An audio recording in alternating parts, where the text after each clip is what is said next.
అందరికీ నమస్తే అండి. జగన్మోహన్ రెడ్డిని వీపీని చేయాలంటే ఎవరు అవసరం లేదు. వైఎస్ఆర్‌సీపీ పార్టీ అధికార ప్రతినిధులు సరిపోతారు. ఈళ్ళు జగన్మోహన్ రెడ్డిని శుద్ధ ఇరపాపం చేసేత్తారనమాట.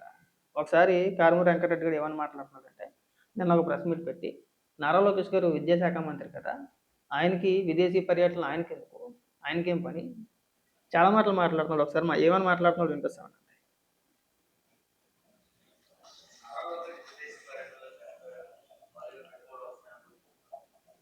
విదేశీ పర్యటనకి వెళ్ళి భారీగా పెట్టుబడులు వస్తుంది. అంటే ఈయన శాఖ ఏంటి? విద్యాశాఖ కదా. విద్యాశాఖకు సంబంధించి విదేశాలు వెళ్ళి ఏం పెట్టుబడులు వచ్చినాయి? నాకు తెలుసు నువ్వు సగం సగం తెలివితేటలు కాదు అని చెప్పేసి. నా కోడి బుర్రతో నువ్వు అధికార ప్రతినిధి ఎలాగైపోయి మాకు ఇవాళ కూడా అర్థం కాల. కాస్త తెలుసుకో. నారా లోకేష్ గారు విద్యాశాఖ మంత్రి, ఐటీ, అలాగే ఎలక్ట్రానిక్ అండ్ కమ్యూనికేషన్స్, అలాగే ఆర్టీజీ, రియల్ టైమ్ గవర్నెన్స్. అర్థమైందా? మళ్ళీ చెప్పాలా? నీకు ఆయన దగ్గర ఏ శాఖలు ఉన్నాయో నీకు తెలియదు. ప్రెస్ మీట్ పెట్టేస్తాడు పెద్ద పోటుగాళ్ళలాగా. గౌడు గేదిలాగా అరవడం తప్పితే నీకు ఏది రాదు. ఆ గేదెలాగా అరుతావంతే ఆంబోతేలాగా పెద్ద పెద్ద కేకలేస్తావు తప్పితే నీకు అంతకుమించి నీ దగ్గర బుర్ర బుద్ధి అనేది ఏమీ లేదు నీ దగ్గర. వీడు మాట్లాడుతున్నారు ఇక్కడికి వచ్చి.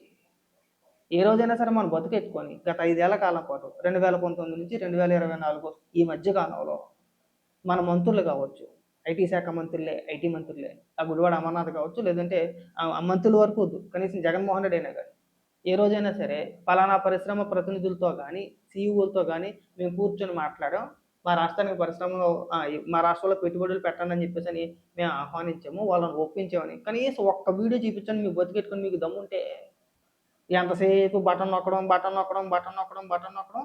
నా ఇంటికి వేయకలేరు ఎవరు. నేను పెద్ద మొగోడిని 175కి 175 వచ్చేస్తా అని చెప్పి బంద్ చేయడం.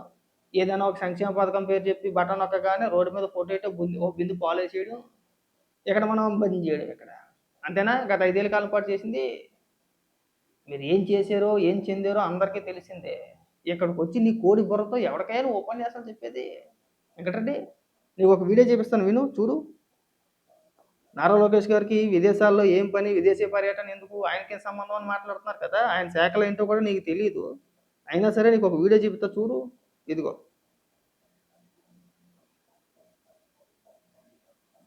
ఈ వీడియో చూసావా? ఈ వీడియోలో నారా లోకేష్ గారు కంపెనీలకు సంబంధించి ప్రతినిధులు కావచ్చు, లేదంటే ఆ కంపెనీల సీఈఓలు ఎవరైతే ఉన్నారో వాళ్ళందరినీ కూర్చోబెట్టి అంటే వాళ్ళకి చెప్తున్నారు అనమాట.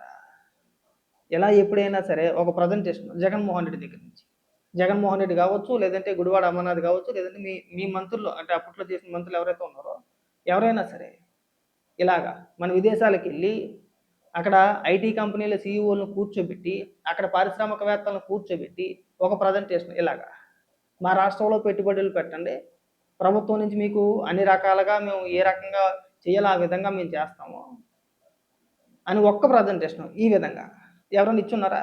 ఇచ్చింది చూపించు. ఇగో ఎంతమంది కూర్చున్నారు అక్కడ ఆ మీటింగ్లో. అందరూ పరిశ్రమలకు సంబంధించిన వ్యక్తులే. మనం ఎవరితో మీటింగ్లు పెట్టుకుంటాం? అనంతబాబును ఆ గోరంట్ల మాధవన. మన బతుకాల దగ్గర ఆగిపోయింది. కనీసం సిగ్గు చెరవ లేదు మీకు. పరిశ్రమలు తీసుకురావడం అంటే అంత ఈజీ కాదండి. మనం తిరగాలి తప్పదు. దేశాలు పట్టుకొని తిరగాల్సిందే, తిరగాలి. అక్కడ కంపెనీల యొక్క సీఈఓలతో మాట్లాడాలి, వాళ్ళను ఒప్పించాలి. వాళ్ళు మన రాష్ట్రంలో పెట్టుబడి పెడితే వాళ్ళకి ఏం మేలో, వాళ్ళకి ఎంత లాభమో, మనకు వచ్చే ఆదాయం ఏంటి, మనకు జరిగే మేలేంటి అవన్నీ చెప్పగలగాలి. అబ్బాయి అవన్నీ మనకు అవసరం లేదు. ఇంకా ఎంతసేపు బటన్ నొక్కుతా కూర్చుంటారండి ఇక్కడ. మన రీసెంట్గా ఈ ఎల్జీ ఎలక్ట్రానిక్స్ వచ్చింది కదా, అలా వచ్చిందే. నారా లోకేష్ గారు విదేశీ పర్యటనలు ఏవైతే ఉన్నాయో వృధాగా ఏం పోలేదండి. ఆ పర్యటన అనంతరం తర్వాత 2 నెలలకో 3 నెలలకో నారా లోకేష్ గారు ఎవరినైతే కలిసారో, ఏ కంపెనీల సీఈఓలు అయితే కలిసారో వాళ్ళతో మాట్లాడారో వాళ్ళందరూ కూడా ఏదో ఒక సందర్భంలో మేము రాష్ట్రంలో పెట్టుబడులు పెట్టడానికి ఇంట్రెస్ట్ చూపిస్తున్నాం అని అఫీషియల్గా ప్రకటిస్తున్నారు.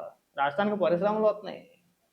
అవన్నీ మనకు అనవసరం. ఇంకా ఇక్కడ కూర్చొని బూతులు తిట్టుకోవాలా, లేదంటే ఈ గంజాయి బ్యాచ్ని ఇంకొకరిని వాళ్ళని వెనకేసుకు రావాలి, లేదంటే హిందువులను దూషించిన ఆడెవడో ప్రశ్న రావనుకాడు వాడిని వెనకేసుకు రావాలి, ప్రెస్ మీట్లు పెట్టి సగం సగం తెలివితేటలతో అక్కడ ఏది పడితే అది మురిగేయాలి. రాష్ట్రాన్ని సర్వనాశనం చేసింది కాకుండా ఇవాళ ఏదో నారా లోకేష్ గారు లేదంటే ఏదైనా ప్రయత్నాలు చేస్తూ ఉంటే ఇక్కడికి వచ్చి మళ్ళీ సొల్లు మాటలు. ఆయన ఎందుకు వెళ్ళాడు? మరి ఇంకెవరు వెళ్తారండి? ఐటీ శాఖ మంత్రి, ఎలక్ట్రానిక్ మంత్రి ఆయన కాకపోతే ఇంకెవరు వెళ్తారో? కొంచెం జగన్మోహన్ రెడ్డిని పంపిద్దామా? మాట్లాడగలుగుతాడు. అక్కడికి వెళ్ళి ఏమని మాట్లాడతాడండి? జగన్మోహన్ రెడ్డి నిజంగా మీకు సిగ్గుచారు ఉంటే మళ్ళీ చెప్తున్నాను కదా, మీ 5 ఏళ్ల కాలం పాటు రాష్ట్రానికి ఎన్ని పరిశ్రమలు తీసుకొచ్చారో ఒక లిస్ట్ ఇవ్వండి. ఏ ఏ ప్రాంతాల్లో పెట్టారో ఒక లిస్ట్ ఇవ్వండి. మళ్ళీ లిస్ట్ అంటే ఊరికే ఎప్పుడో చంద్రబాబు నాయుడు గారు తీసుకొచ్చినయో, లేదంటే 14 నుంచి 19 మధ్యలో తీసుకొచ్చిన పరిశ్రమల్లో వాటిని మీ ఖాతాలో వేసుకోవద్దండి. ఎవిడెన్స్‌తో పాటు ఇదిగో పలానా తారీఖున జగన్మోహన్ రెడ్డి కావచ్చు, లేదంటే ఆ గుడివాడ అమర్నాథ్ వీళ్ళిద్దరిలో ఎవరైనా పొనుకొని జగన్మోహన్ రెడ్డి పలానా తారీఖున పలానా కంపెనీ యొక్క ప్రతినిధులతో జగన్మోహన్ రెడ్డి కలిశారు. కలిసిన తర్వాత ఒక నెలకో 2 నెలలకో వాళ్ళు కంపెనీ పెడతామని చెప్పేసి ప్రకటించారనో, లేదంటే ప్రభుత్వం జీవో జారీ చేస్తారుగా భూములు కేటాయించేటప్పుడు జీవో జారీ చేస్తాంగా, ఆ జీవో ఒకటి ఏ ప్రాంతంలో పెట్టుబడులు పెట్టారు, ఏ ప్రాంతంలో ఆ కంపెనీకి వచ్చింది, ఇవన్నీ వివరంగా చెప్పే ప్రయత్నం చేయండి ఒకసారి. వింటాం, మేము కూడా వింటాంగా. అవి చేత కాదు మనకి, ఎవరన్నా చేస్తే మాత్రం మనం చూసి ఓర్చుకోలేం. ఎక్కడైనా సరే ఈ దిక్కుమాల మాటలు మానేస్తే బాగుంటుంది.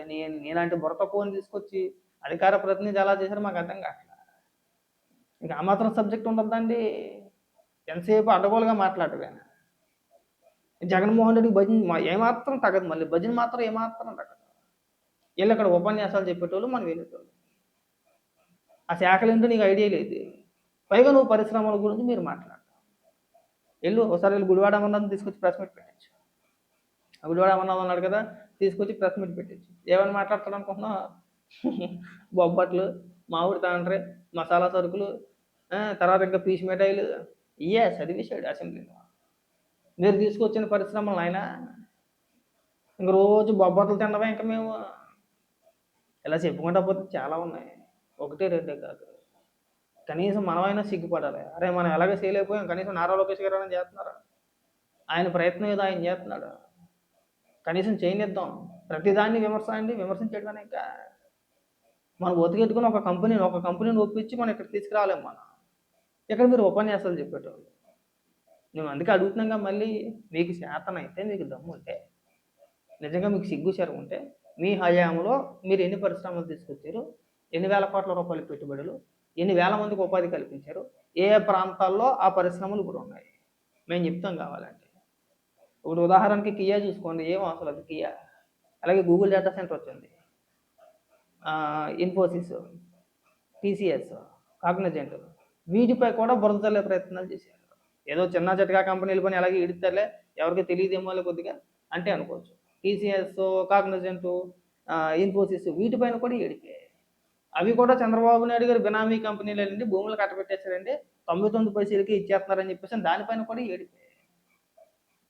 అంత ఏడుపు పనికి రాదు. ఈ ఏడుపు కొడతనం మానేస్తే బాగుంటుంది. లేకపోతే మన కోసం పరిగెత్తుకు వచ్చేస్తారండి. పక్క రాష్ట్రాలతో పోలిస్తే మనం తక్కువ ధరకి ఇస్తేనే కదా ఏదైనా కానీ. మనం ఇవ్వాల్సిన రాయితీలు మనం కల్పించాలి. వ్యాపారం చేసుకునే వాళ్ళు ఎలా ఆలోచిస్తారండి, ఎక్కడ తక్కువ ఉంటే అంటే ఎక్కడ మనకి లబ్ధి ఎక్కువ చేకూరితే అక్కడే పెట్టాలని చూస్తారు. మనకు కావాల్సింది ఏంటి, మనకి ఇక్కడున్న నిరుద్యోగ యువతకి ఉపాధి కల్పించడం, మన రాష్ట్రానికి పరిశ్రమలు తీసుకురావడం, మన రాష్ట్రం అభివృద్ధిలో ముందుకు వెళ్ళడం, మనకు అది కావాలి. లేదంటే భూములు ఉన్నాయి కదంటే 99 పైసలకి ఇచ్చేసారంటే ఆ భూమి విలువ ఏకంగా ఇన్ని వేల కోట్ల రూపాయలంటే మంచిది, నేను దానికి ఒప్పుకుంటాం. పోనీ దానికి కూడా మేము కారణం చెప్తాం. భూములు ఏమి ఊరికే ఇవ్వలేదు, పుణ్యానికి ఇవ్వలేదు, లీజుకే ఇచ్చారు. అమ్మేలా లీజుకే ఇచ్చారు. దానివల్ల ఒక పరిశ్రమ వచ్చిందంటే ఆ చుట్టుపక్కల ప్రాంతం కాస్తో కూస్తో డెవలప్మెంట్ అవుద్ది, భూముల రేట్లు పెరుగుతాయి. ఒక పరిశ్రమ వచ్చిందంటే దానికి సంబంధించి మళ్ళీ చిన్న చితక పరిశ్రమలో ఆ చుట్టుపక్కల ఖచ్చితంగా ఏదో ఒకటి ఉంటుంది, పెట్టుకుంటూ ఉంటారు. తద్వారా అక్కడ ఆ ప్రాంత ప్రజలకు ఉపాధి దొరుకుతుంది, పని దొరుకుద్ది, స్వయం ఉపాధి. వాళ్ళు పని చేసుకుంటారు. వాళ్ళు ప్రభుత్వాల మీద ఆధారపడి బతకాల్సిన కర్మ అవసరం. రోజు మనం చూస్తూ ఉంటాం, రోజు సాయంత్రం మనం కొన్ని వందల బస్సుల్లో మన రాష్ట్ర యువత పక్క రాష్ట్రాలకు పోతూ ఉంటారు పనులు చేసుకోవడానికి. ఆ కర్మ తప్పుద్ది, ఆ బాధ తప్పుద్ది. అదే మీరు అమ్మేసుకుంటారేమో కదా భూములన్నింటిలో కూడా, వేల కోట్ల రూపాయల భూములన్నీ అమ్మేయమంటారు. వాటిని అమ్మలేం కదా, ప్రభుత్వ భూములు అమ్మేలేము. అలాగని చెప్పేసి మీలాగా సొంత పార్టీ కార్యాలయాలకు నిర్మించుకోవడానికి వైఎస్ఆర్సీపీ పార్టీ కార్యాలయాల కోసం రాష్ట్ర వ్యాప్తంగా 42 ఎకరాలు కేటాయించేసుకున్నారు. మరి ఆ భూమి కూడా కోట్ల విలువ రూపాయలు చేసే భూమి, ఏం ఉపయోగం అండి? మాట్లాడితే పరిశ్రమలకు ఎంత ఇచ్చేస్తున్నారు? పోనీ మీరు ఏమైనా ఉంటే పెట్టండి, మీరు తీసుకోండి. అదే 99 పైసలకి భూములు మీరు కూడా తీసుకోండి. ఎన్ని వేల కోట్ల రూపాయలు పెడతారో పెట్టండి. జగన్మోహన్ రెడ్డి కంపెనీలు లేవా, పెట్టమని వచ్చి ఇదిగో నేను పలానా చోట ఈ ప్లాంట్ పెట్టాలనుకుంటున్నాను, సరస్వతి పవర్ ప్లాంటో లేదంటే భారతీయ సిమెంట్సో ఇంకో కొత్త ప్లాంట్ పెట్టాలనుకుంటున్నాను, రాష్ట్ర ప్రభుత్వం నాకు భూమి కేటాయించండి 99 పైసలకి అడగండి. మీరు 8,000 కోట్ల రూపాయలు పెట్టుబడి పెడతారో, ఎంతమందికి ఉపాధి కల్పిస్తారో అవన్నీ చెప్పండి, మీరు కూడా తీసుకోండి, ఎవడొద్దన్నాడు? కానీ వైఎస్ఆర్సీపీ పార్టీలోని పారిశ్రామికవేత్తలు లేరా? ఎవరికి కంపెనీలు లేవా? ఎవడు వ్యాపారం చేసుకుంటలేదా? తీసుకో, అలాగా ఎవడొద్దన్నాడు? మీరు కూడా తీసుకోండి. అలా అంటే మళ్ళీ ఏడుపు మళ్ళీని. అంటే సామాన్య ప్రజలకు ఇవన్నీ అర్థం కావు కదా. సాధారణ జనాలకి అంటే మనం అంత చదువుకోలేదు కదా పెద్దగా. అంటే వీళ్ళ దృష్టిలో వీళ్ళ ఉద్దేశం ఏంటంటే రాష్ట్ర ప్రజలందరూ నిశానిగాలేలే, ఎవడో పెద్ద చదువుకుని ఉండడు, మనం అడ్డగోలుగా ఏదైనా మాట్లాడచ్చు, అందరూ వింటారు. ఇదే వాళ్ళ ఆలోచన ఇదే. ఎక్కడైనా సరే ఈ బుర్ర తక్కువ మాటలు మాట్లాడడం అనేది బాగుంటుంది.